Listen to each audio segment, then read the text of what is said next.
Bueno, para todos los que nos estén viendo en cualquier lugar del mundo, les saludamos desde Cali, Colombia, Iglesia Carismática Integral, con un gran aplauso a nuestro Dios. Amén. Y antes de comenzar, quiero leer con ustedes, los invito a que busquen en Segunda de Reyes, capítulo 7, versículo 3. Segundo libro de Reyes, capítulo 7, versículo 3. Es una historia que los voy a colocar en contexto. Habla de Samaria, una ciudad que fue sitiada. Samaria en ese entonces, cerca del siglo 7-9 antes de Cristo, era la capital de Israel. Recuerden que hasta el rey Salomón, Israel era una sola nación. Luego del rey Salomón hubo una división. Benjamín y Judá por un lado y las otras 10 tribus por otro lado. Y cada uno eligió su rey. En este caso, Jorán era rey de Israel y era en tiempos de Eliseo. Hubo un sitio sobre Samaria muy fuerte. ¿Saben qué es un sitio? O sea, que la ciudad es rodeada por un ejército y bloquea todas sus entradas y todas sus salidas. Por ende, no entra alimento. ¿Se acuerdan un poquito lo que sucedió cuando nos bloquearon en la ciudad? Que no entraba alimento, no dejaban salir a nadie, incluso hubo personas enfermas que no las dejaban entrar para ser atendidas. Esto era mucho más extremo porque no entraba y ni salía nadie. Pasaron muchos días, muchos meses y hubo gran hambre, escasez de alimento. Tanto así que se comían el estiércol de las palomas, la cabeza de un asno.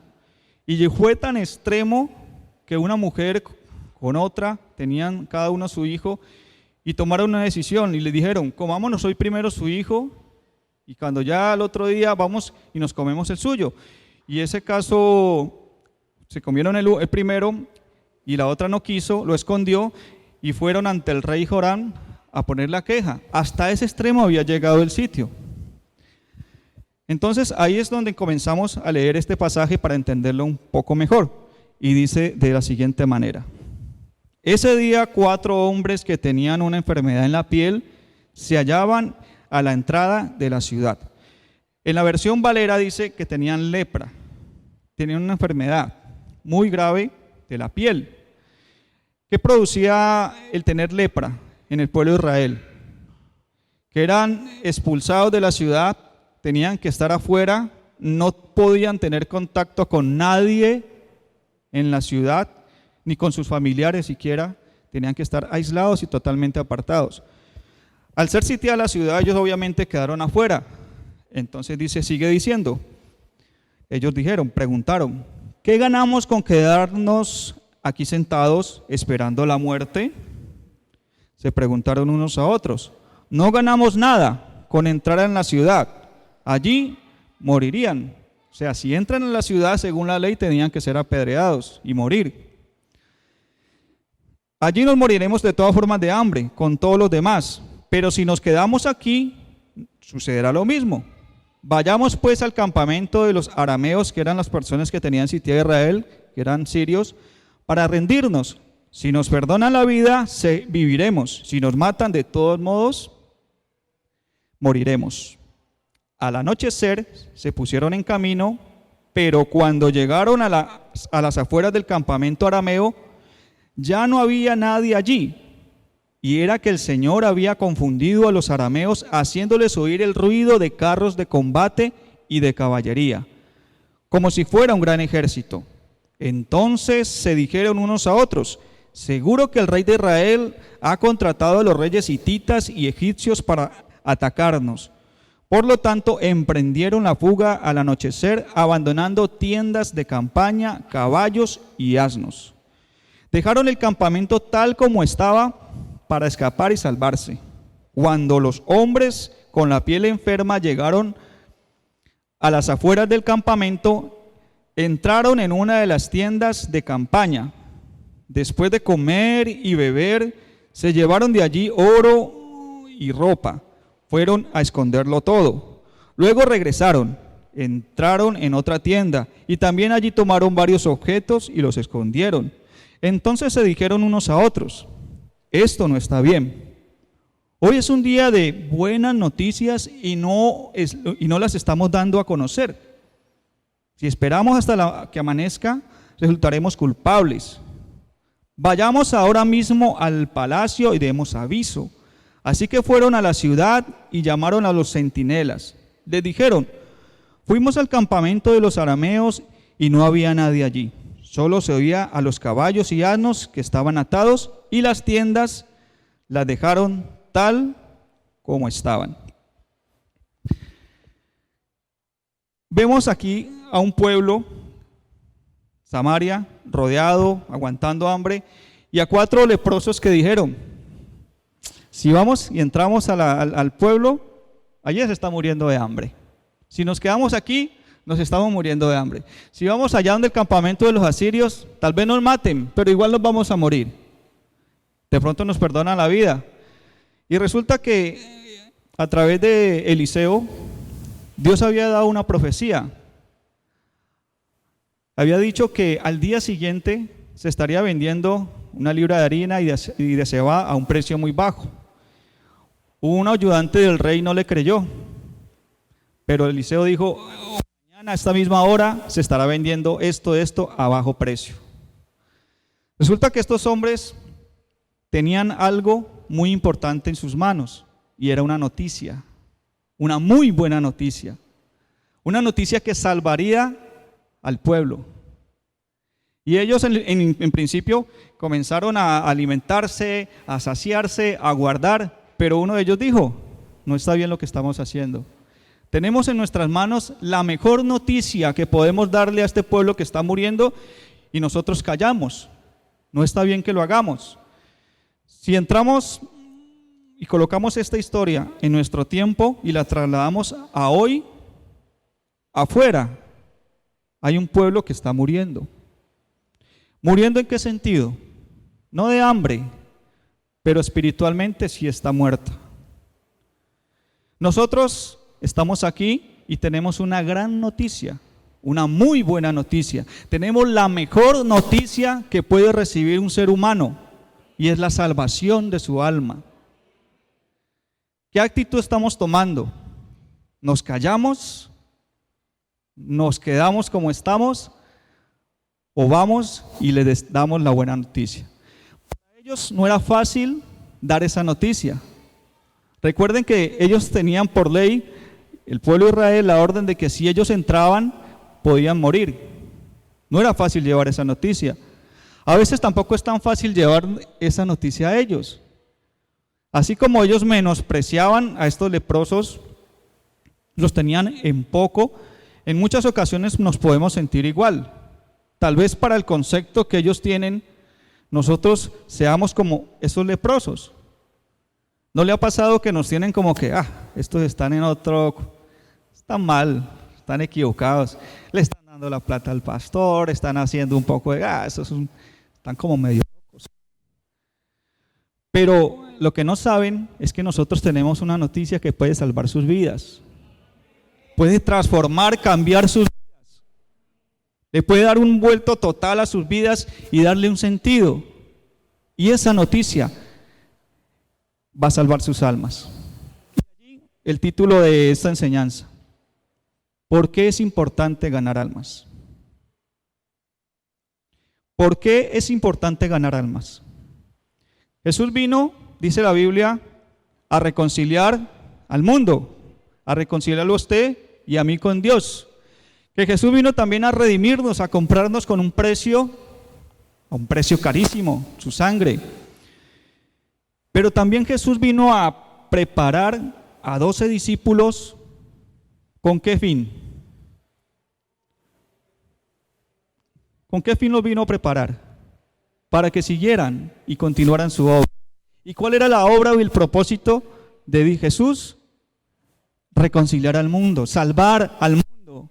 No he venido a condenar al mundo, sino a salvarlo.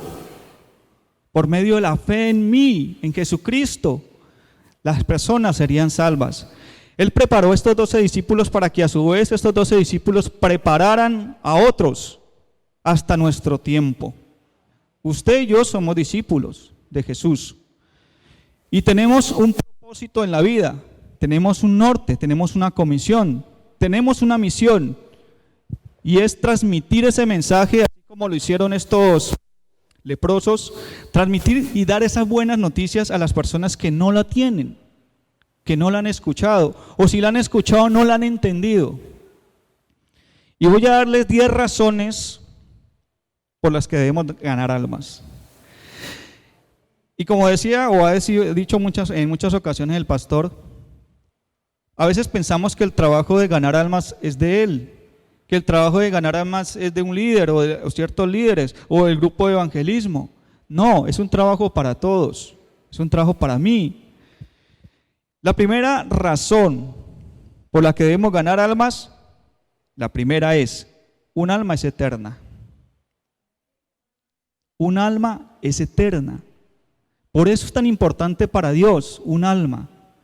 Porque el alma, a diferencia de lo que nos diferencia de los animales, es que nosotros somos eternos, somos hechos a la imagen de Dios, y una de las cosas que nos hace semejante a Dios es la eternidad.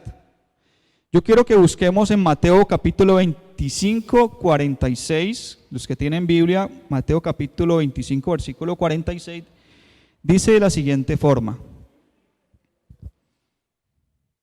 del polvo de la tierra se levantarán las multitudes de los que duermen, algunos de ellos para vida eterna, pero otros para quedar en la vergüenza y en el desprecio eterno. Es un hecho de que somos eternos. ¿Dónde, según este pasaje de la Biblia, vamos a pasar esa eternidad? Depende de mi decisión aquí. De que somos eternos, somos eternos. Hay unas doctrinas que dicen que cuando una persona muere, hasta ahí llegó.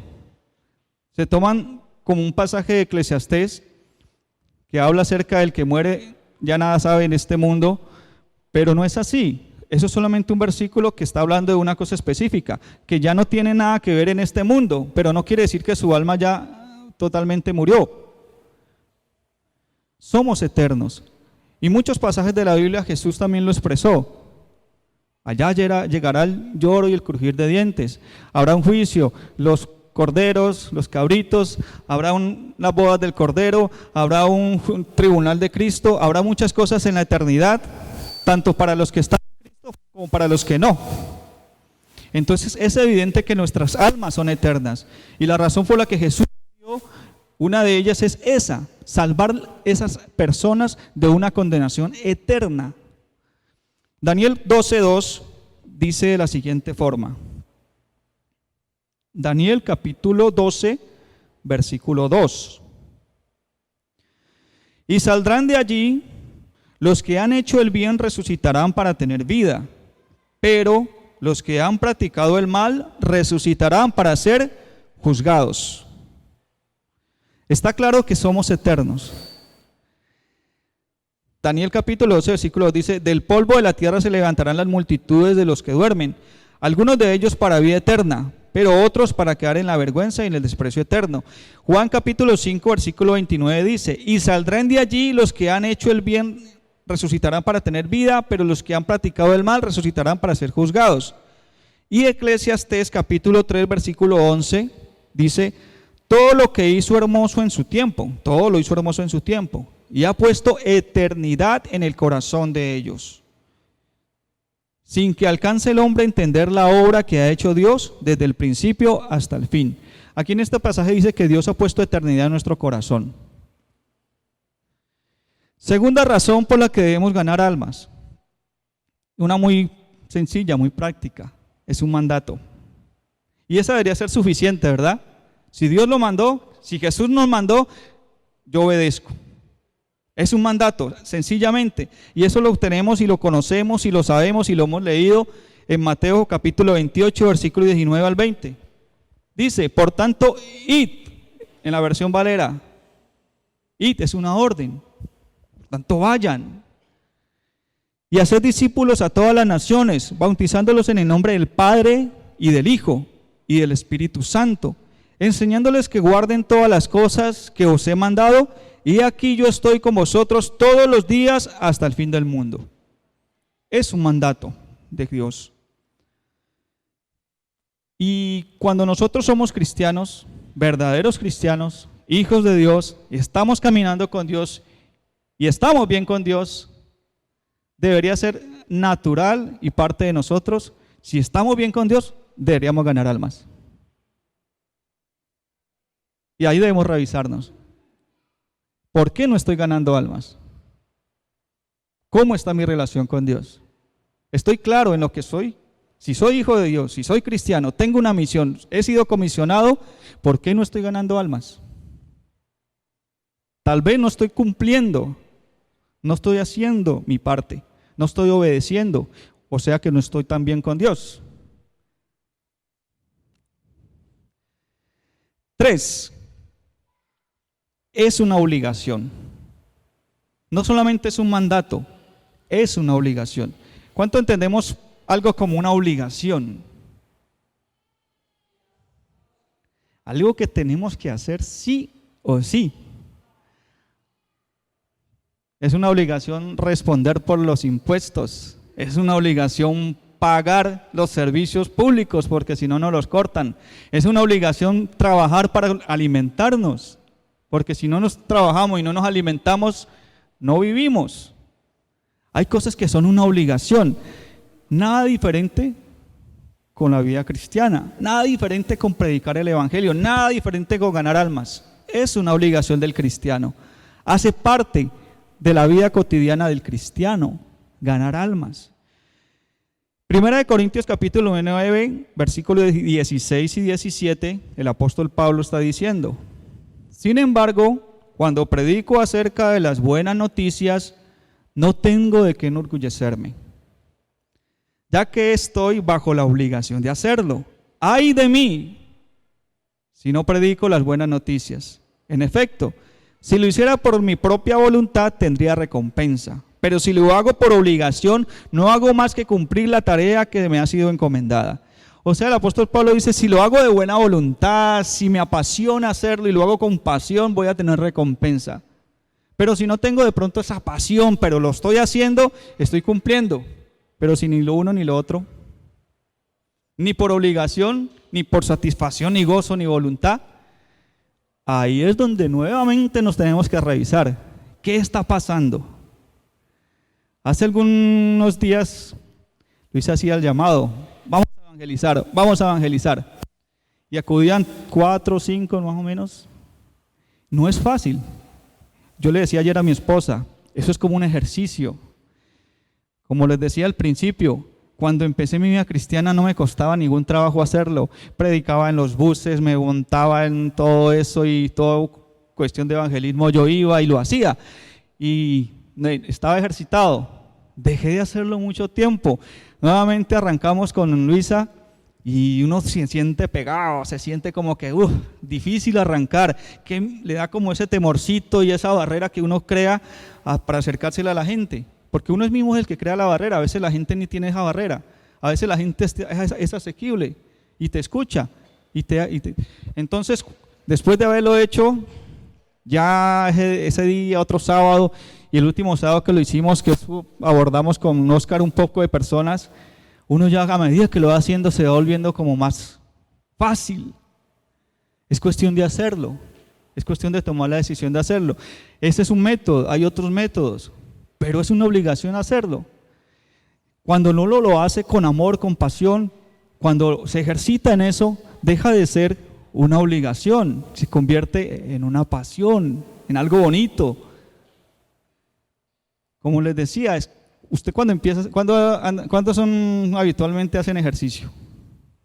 Creo que bueno, los que poco hacemos ejercicio y nos invitan a hacer ejercicio, ¿cómo amanecemos al otro día?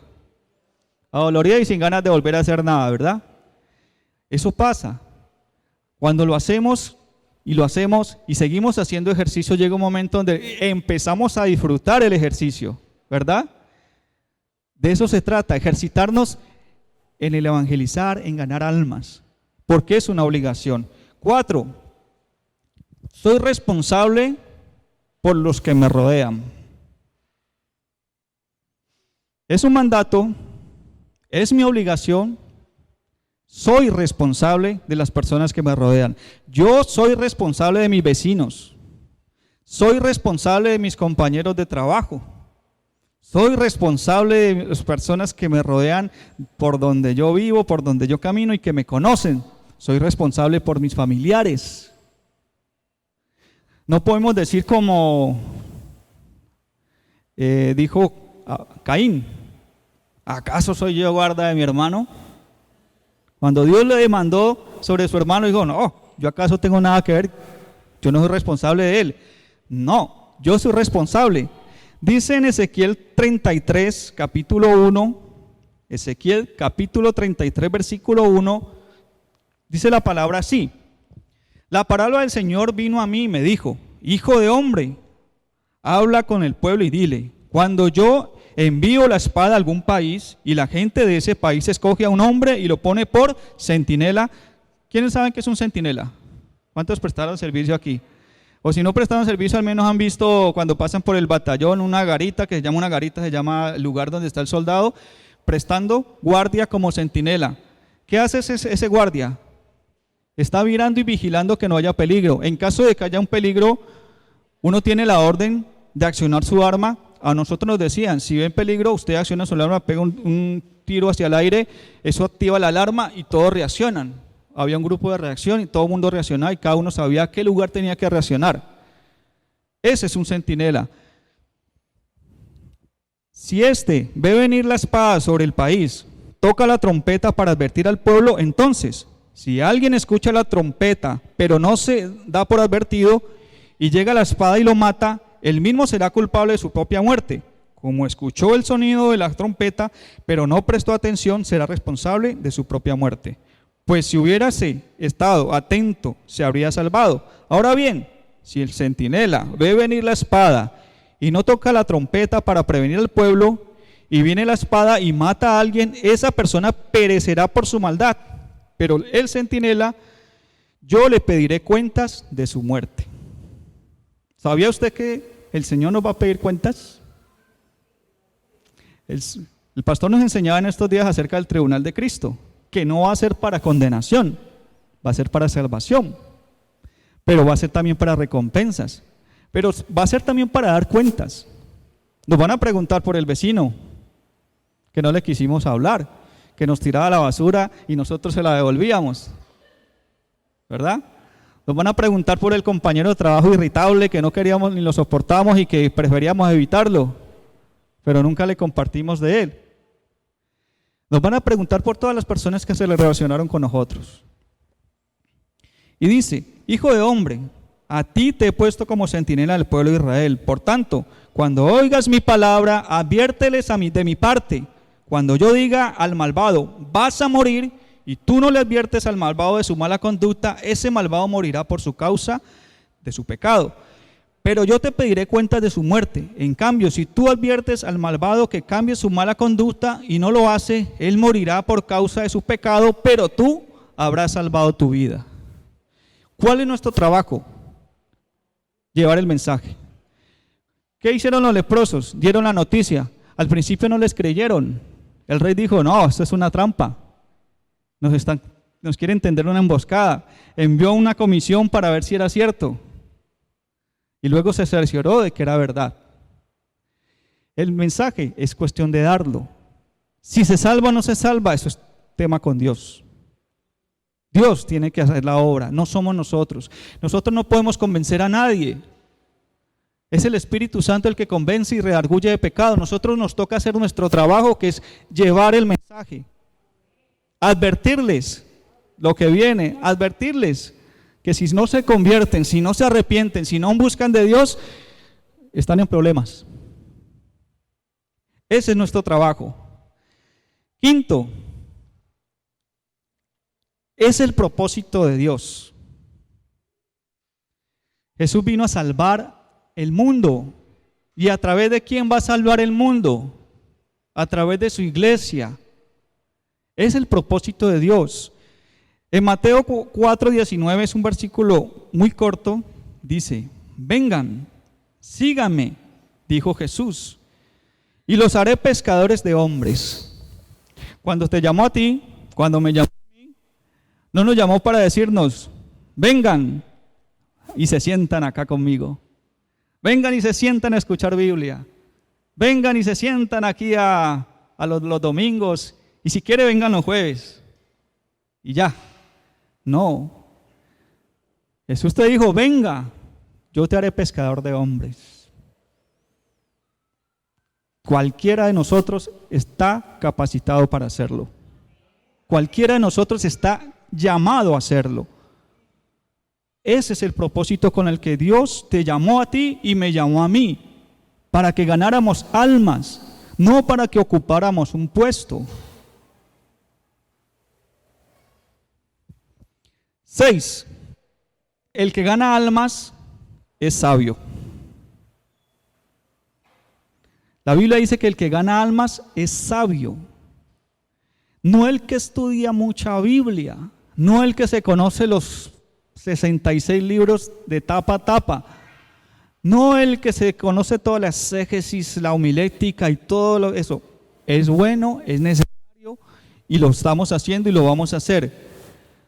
Pero dice que el que es sabio es el que gana almas. ¿Por qué? Porque está colocando en práctica lo que está aprendiendo, lo que ha escuchado. ¿Y cuál es el principio de la sabiduría? No, ¿qué nos han enseñado aquí? ¿Qué es sabiduría? Es la correcta aplicación del conocimiento. ¿Y cómo aplicamos realmente el conocimiento? Ganando a otras personas. Tiene que ver con nuestra vida, nuestro deber de vivir, pero primordialmente con ganar almas, con traer gente a la iglesia. 7. Te traerá el mayor gozo que puedas sentir. ¿Cuántos han ganado un alma? Al menos una.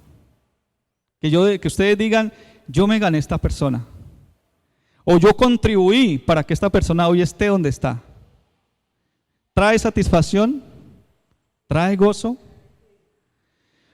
Una de las cosas que me atrajo del Evangelio cuando llegué a la vida cristiana era el hecho de que yo había vivido una vida muy egoísta. Primero yo, segundo yo, tercero yo, mi satisfacción, mi vida, todo lo mío. Cuando me encontré con la vida cristiana y me hablaron del servicio, de ayudar a otros, de dar, de bendecir, fue la primera vez que yo hice algo por los demás. Y la primera vez que me invitaron, que empezamos una obra en el sector de las minas, de los chorros, con niños. Cuando yo empecé a servirle a esos niños, a predicarles a esos niños, hacíamos obra social, recogíamos cuadernos para época escolar y todo eso. Y una satisfacción tan grande ver esos rostros, ver esas personas con ese deseo y esas ganas de buscar de Dios, esos niños, y tener la satisfacción de que hoy hay una iglesia en ese lugar, uno le trae gozo. Poder ver personas en estos días, yo todavía tengo un poco de contacto con la iglesia en la que yo iba antes, en Asambleas de Dios, y yo hacía una célula en donde una familia, Jaime Morales se llama, los Morales, su esposa, sus 2 niñas, las niñas estaban pequeñitas, ellos eran nuevos. Durante 1 año y medio estuve haciendo célula en ese lugar. Hoy en día él es pastor. Entonces, eso trae satisfacción, eso trae gozo, eso nos da un propósito en la vida. Dice en Salmos 12, 6, 5 al 6, Salmo 126, versículos 5 al 6, dice, los que sembraron con lágrimas, con regocijo segarán. Irán dando y llorando el que lleva la preciosa semilla, mas volverá a venir con regocijo, trayendo sus gavillas. Y dice Hebreos 12:2, Hebreos capítulo 12, versículo 2, fijemos la mirada en Jesús. Aquí Jesús nos está dando un ejemplo de lo que les estoy diciendo. Dice, fijemos la mirada en Jesús, el iniciador y perfeccionador de nuestra fe, quien por el gozo que le esperaba soportó la cruz. ¿Cuál era el gozo que le esperaba a Jesús? ¿Por qué vino él acá a este mundo? Para ganar las almas, para ganarnos a nosotros. El gozo que lo hizo que soportara a Jesús todo lo que soportó, era el objetivo primordial, que era ganar a las personas, reconciliar a las personas con Dios. Vernos hoy a nosotros aquí, ese era el gozo de Dios. Y sigue diciendo, menospreciando la vergüenza que ello significa, y ahora está sentado a la derecha del trono de Dios. Y un versículo que respalda el versículo que acabamos de leer es en Isaías 53:11, en la versión Reina Valera dice así: verá el fruto de la aflicción de su alma, verá el fruto. Él veía antes de morir, antes de sufrir, antes de padecer, y durante el tiempo que estuvo padeciendo la cruz, él veía y se sostenía por amor a nosotros, porque veía el fruto, él veía más allá, él veía el objetivo, él veía a las personas congregándose, él veía a las personas danzando, orando, clamando a él veía a todas las personas buscándole a él.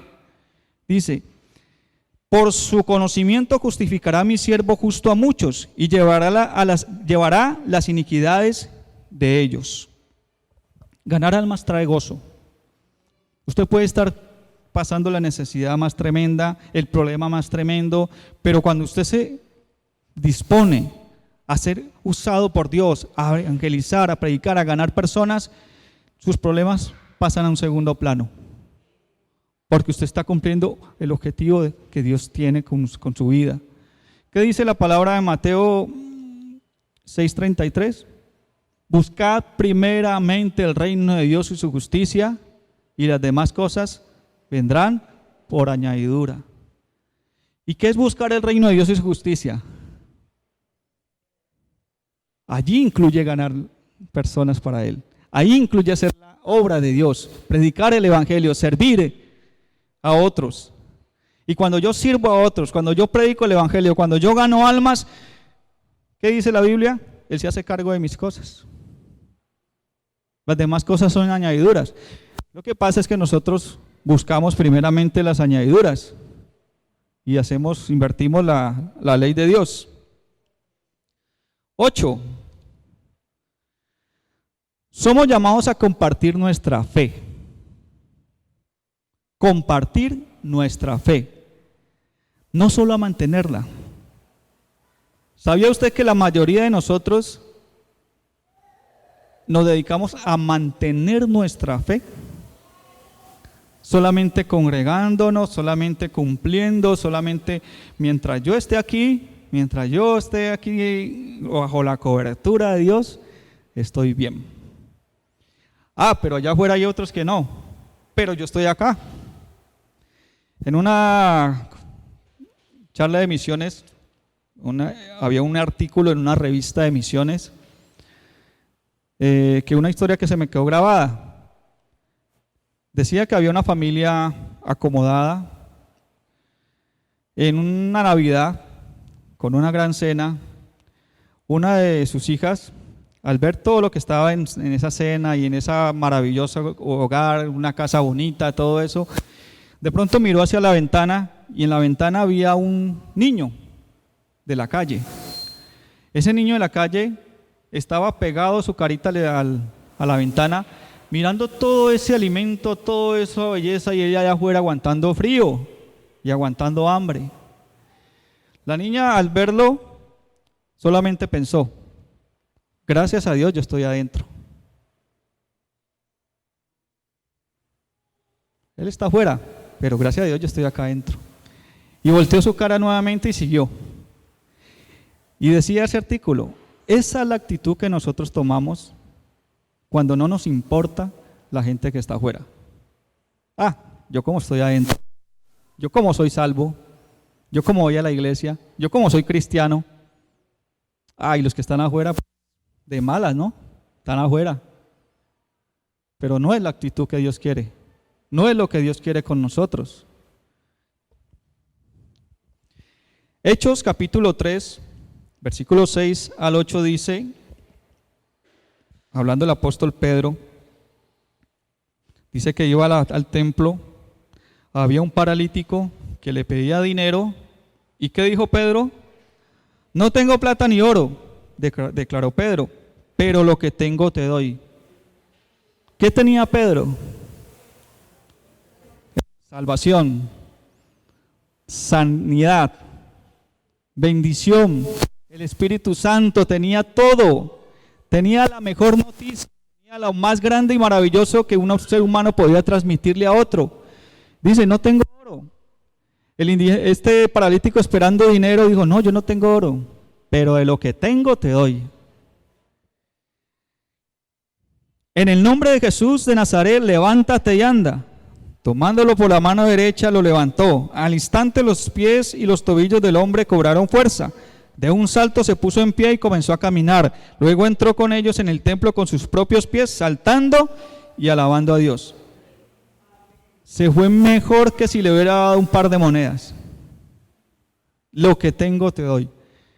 ¿Cuántos nos ha tocado, nos han invitado, nos han dicho, oremos? Mira, hay un enfermo. Tenemos la posibilidad de ir, compartirle, orar por ellos.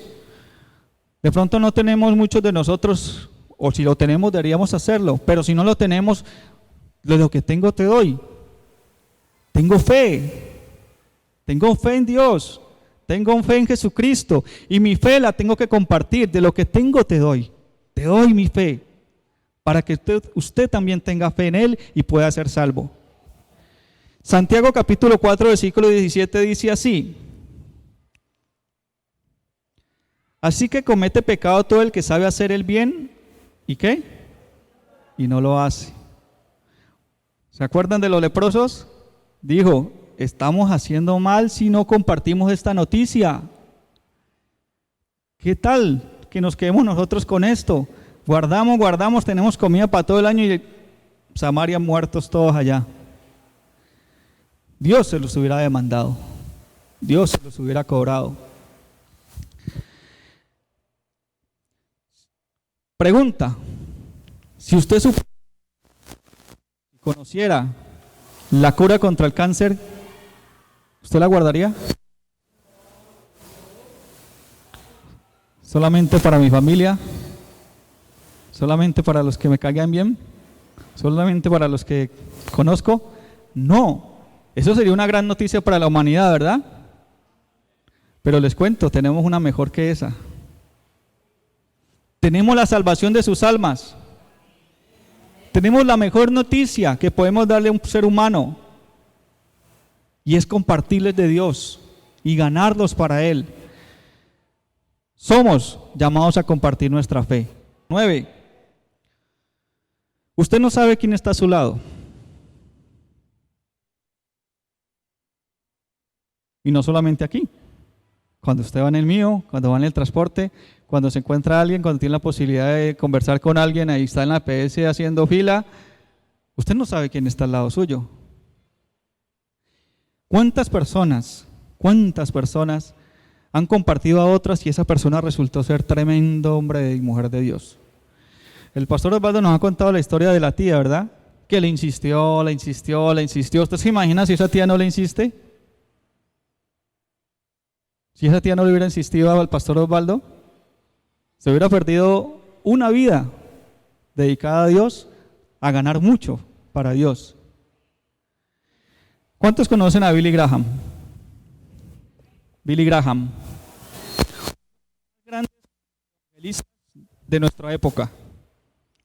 Él mismo cuenta que aunque él nació en un hogar, que los padres eran cristianos, hasta sus 16 años, él nunca había tomado decisión por Cristo. Lo invitaron a una campaña y él no quería ir. Billy Graham no quería ir. Hubo un hombre que le insistió y él a regañadientes fue. Dice que en su mente pensó, voy a mirar qué hay. De pronto va a haber algunas muchachas, lo dice. Y dice que cuando se paró al frente, se sintió un poco intimidado por el predicador y prefirió dar la vuelta y se hizo detrás del coro para que no lo vieran. Pero Dios sí lo estaba viendo. Y ese día Dios tocó su corazón. Y fue una vida totalmente dedicada a Dios, ganando millones de personas para Cristo. Pero qué tal que ese joven o esa persona que lo invitó no le hubiese insistido. En una ocasión un misionero hablaba y predicaba y decía que usted no sabe quién está sentado a su lado. Puede estar el próximo Billy Graham. Puede ser el próximo pastor, evangelista, profeta, usted no sabe quién está al lado y usted lo está dejando pasar. Hay una historia en la Biblia de Felipe el eunuco que dice que le dijo Dios, había una campaña en Samaria, estaba un avivamiento tremendo, estaba muy cómodo Felipe, estaba disfrutando del avivamiento, cantando alabanzas y le dijo, ven, vaya al camino que va a tal lado, y lo arrebató y se lo llevó para allá. Felipe puede haber dicho, ¿para qué? Yo estoy aquí contento, estamos alabando, estamos un avivamiento y una unción, la gente se cae, la gente se sana, la gente se libera, hay paralíticos, pero no. A veces nos toca incomodarnos y Dios quiere incomodarnos para un propósito. Y lo sacó y lo llevó, y dice que iba pasando un eunuco, un funcionario de la reina de Etiopía, y le dijo, júntate a ese carro. Y yo no lo había visto desde ese punto de vista, pero dice que el eunuco iba en un carro de caballos. O sea que a Felipe le tocó correr para alcanzarlo. Nosotros vemos que no, Felipe simplemente se arrimó, no. Júntate a ese carro. Felipe tuvo que haberse pegado una carrera para juntarse a ese carro, para subirse y para lograr alcanzar a ese eunuco y decirle lo que le quería decir. Entonces eso demanda esfuerzo, sacrificio, trabajo. Pero dice, leí un poquito de historia, que uno de los que Dios usó para expandir el evangelio en parte de África pudo haber sido este eunuco. Fue una persona que ganó mucha gente para Cristo. Pero ¿qué tenía Felipe? Sensibilidad. Sensibilidad para escuchar la voz de Dios. ¿Y qué nos da la sensibilidad? Tener una relación con Dios. Y cuando somos sensibles, cuando disponemos nuestro corazón para compartirle a otros, Dios nos guía y nos muestra qué personas están dispuestos o necesitan de Dios. Y en este caso Felipe obedeció y fue y ganó a esta persona. Usted no sabe quién está al lado suyo. No lo menospreciemos. Tal vez vemos a una persona y esta tiene cara de puño, ¿usted qué va a querer escuchar de Dios? ¿No le ha pasado? Esta persona es como muy agria. Y termina uno hablándole a esa persona y tenía una necesidad tan tremenda y termina llegando a los pies de Cristo. Que esta persona nos contaba, Carmen, esta persona es muy respetada, tiene mucho dinero, le tienen hasta miedo, pero no, ella le habló, dejó el temor a un lado y le habló a esa persona. Quién sabe que esa persona más adelante, lo que ella ha escuchado, sembrado en su corazón, terminó siendo tremendo hombre de Dios. No pongamos en poco a nadie, porque usted no sabe quién está a su lado. 10.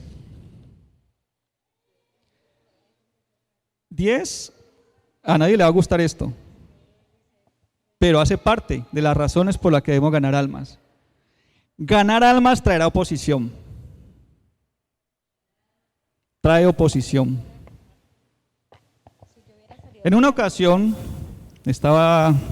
yo llevaba poco tiempo en el Evangelio, escuché a un joven predicador y él exclamó, yo quiero ser conocido en el infierno. Y todo el mundo pensó igual como usted está pensando ahora. ¿Cómo así? Yo quiero ser conocido en el infierno. ¿Usted qué está pensando? Pero luego leyó un pasaje de la Biblia que está en Hechos capítulo 19, versículos 13 y 16. Dice, algunos judíos que andaban expulsando espíritus malignos intentaron invocar sobre los endemoniados el nombre de Jesús. Decían, en el nombre de Jesús, a quien Pablo predica, les ordeno que salgan. Esto lo hacían 7 hijos de un tal Esceva, que era uno de los jefes de los sacerdotes judíos. Un día, el espíritu maligno les respondió, conozco a Jesús y conozco a Pablo, pero ustedes, ¿quiénes son? Y abalanzándose sobre ellos, el hombre que tenía el espíritu maligno los dominó. A todos. Los maltrató con tanta violencia que huyeron de la casa desnudos y heridos. Él decía, Pablo era conocido en el infierno. Porque yo en el cielo soy conocido, decía él. Yo estoy en el libro de la vida. Pero Pablo le estaba haciendo daño al reino de las tinieblas. ¿Y sabe por qué le hacía daño? Porque constantemente ganaba almas para Cristo. Constantemente ganaba almas para Cristo. ¿Y qué pasaba en la vida de Pablo? Persecuciones, oposiciones, apedreado, tormentas, látigo, pero él seguía. Tenía la autoridad del Espíritu Santo, echaba fuera demonios, y entre los demonios conocían, ese tal Pablo nos tiene azotados, ese tal Pablo acabó con nosotros en Corinto, en Filipo, ya toda esa gente por ahí buscando de Dios, mire, ese Pablo ya va para Roma, era conocido, y él decía, yo quiero ser como Pablo, también ser conocido en el infierno, hacerle daño al diablo ganando almas para Cristo. ¿Qué pasa si no estamos recibiendo oposición?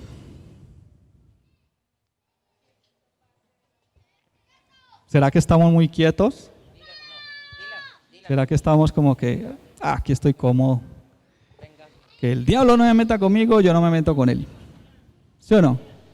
Dejemos a ese tipo quieto y que me deje quieto, deje vivir sabroso, me deje vivir bien, pero yo no me meto con él. Ay, pero si me levanto yo a meterme con él. Ay, si yo me empiezo a ganar almas. Ay, si empiezo yo a predicar el evangelio. Ese va a decir, esto hay que hacerle oposición, hay que buscar, porque nos está haciendo daño. Porque lo que más le interesa al diablo es tener a las almas cautivas. A lo que más le interesa al diablo es tenerlos allí atrapados. Pero cuando nosotros como iglesia nos levantamos a buscar esas personas, a predicar de esas personas, obviamente va a venir oposición. Obviamente va a haber resistencia del diablo. Y eso es bueno. No parece, ¿verdad? Pero eso es bueno. Eso quiere decir que estamos haciendo las cosas bien. Esta es la reflexión que les quería traer de por qué debemos ganar almas. Debemos todos ganar almas. Y esa es una de las preocupaciones que tiene nuestra iglesia. Ganar almas. Lograr que estas sillas se llenen. Lograr que muchas personas vengan. Lograr hacer 5 o 6 reuniones, las reuniones que sean necesarias, pero que las personas se salven. Ese es un sentimiento que debemos compartir junto con el pastor. Ese es un anhelo que debemos tener todos nosotros. Todos. Que cuando nuevamente retomemos el tiempo de evangelismo, no sean las mismas 4 o 5 personas. Que haya más. Yo no puedo el sábado. Tal vez puedo tal día. Organicemos otro grupo que podamos el tal día. Pero no nos quedemos quietos. Para mí no fue fácil, le digo de verdad. Cuando Luisa convocó, al principio me dijo, yo ¿para qué me metí en eso? Yo dije, bueno, me va a tocar ir. Porque uno no se quiere incomodar. Uno no quiere incomodarse, uno quiere seguir ahí cómodo. Pero yo hice el esfuerzo, vine, y es una bendición. Y es una bendición que debemos seguir haciendo, trabajando y esforzándonos por seguir haciéndolo. Y yo los invito y los animo a eso. Amén. Padre Celestial, en el nombre de Jesús, te doy gracias por tu palabra, Señor. Gracias porque nos has dado un propósito en la vida y es el propósito más grande y maravilloso que podemos tener y es traer personas a tus pies, Señor. Ganar almas, arrebatárselas al enemigo, Señor, arrebatárselas al diablo, Señor, y traerlas para ti, Dios. Porque ese es el propósito por el cual existe la iglesia. Ese es el propósito por el cual existimos nosotros, Señor. Te pedimos en el nombre de Jesús que toques nuestros corazones, que trates con nuestras vidas, que coloques el sentir, el querer por tu buena voluntad, que coloques ese amor y ese deseo y ese anhelo y esa pasión, Señor, por los perdidos, Padre Celestial, porque dice tu palabra que tú veías a aquellas ovejas como sin pastor, perdidas, y sentías tristeza, sentías dolor, Señor. Que ese dolor que tú sientes, Señor, por las almas perdidas, Señor, sea el dolor que sentimos nosotros, Padre Celestial, por las almas, Señor, que se pierden, por las que están a nuestro alrededor, por las que conocemos, por las que nos encontramos a diario, Señor. Ayúdanos, Padre Celestial, y sobre todo, perdónanos, Padre amado. Perdónanos por la apatía, perdónanos por el conformismo. Perdónanos, Señor, porque no hemos querido, porque conocemos, sabemos, entendemos, pero nos hemos hecho el de los oídos sordos. Perdónanos, Señor, y ayúdanos, Padre Celestial, a apoyar, a ayudar, a bendecir, a decir aquí estoy, a levantar nuestras manos y comprometernos, Señor, para que esto sea una realidad, para que las personas lleguen, para que las almas se salven, Padre. En el nombre de Jesús, te doy muchísimas gracias. Amén y amén. Aquí termina Enseñanzas a la luz de la palabra de Dios. Nuevo Auditorio Integral. Te invitamos a nuestras reuniones. Martes, oración, 7 de la noche. Jueves, doctrina bíblica, 7 de la noche. Domingo, 10 de la mañana, reunión dominical. Te esperamos con toda tu familia. Trae un invitado. Nuevo Auditorio Integral, carrera 83A, número 1520, barrio Ingenio 2, Cali, Colombia.